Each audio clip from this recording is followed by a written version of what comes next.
Times digital मध्ये आपलं स्वागत. पाहूयात आजच्या ठळक घडामोडी. ओडिशा येथे झालेल्या पहिला महिला राष्ट्रीय अस्मिता खेलो इंडिया स्पर्धेत भरणे बाईतवाडी येथील रोटरी इंग्लिश मीडियम स्कूलची विधी गोरे हिने महाराष्ट्र तायक्वांदो संघाचे नेतृत्व करत रौप्य पदक पटकावले. आंतरराष्ट्रीय महिला दिनानिमित्त rotary club of Rasayani Patalganga आयोजित स्त्री शक्ती पुरस्कार 2024 मोठ्या उत्साहात पार पडला. यावेळी विविध क्षेत्रात काम करणाऱ्या प्रभावशाली आणि प्रेरणादायी महिलांना या पुरस्काराने सन्मानित करण्यात आले.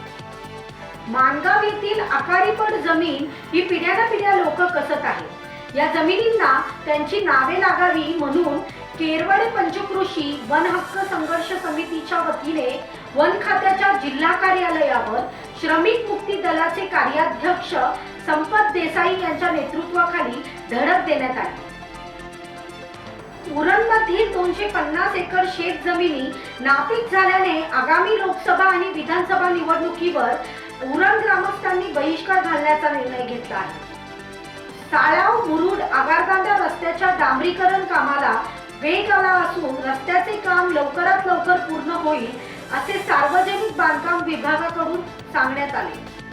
लोकसभा निवडणूक कार्यक्रम शांततेत पार पडावा याकरिता देवगडचे पोलीस निरीक्षक अरुण देवकर यांच्या मार्गदर्शनाखाली पोलीस अधिकारी, कर्मचारी, आरसीपी जवान यांनी देवगडमध्ये संचलन केले. टाइम्स डिजिटलला लाईक करा, सबस्क्राईब करा, शेअर करा आणि बेल आयकॉन दाबायला विसरू नका. पाहत रहा टाइम्स डिजिटल.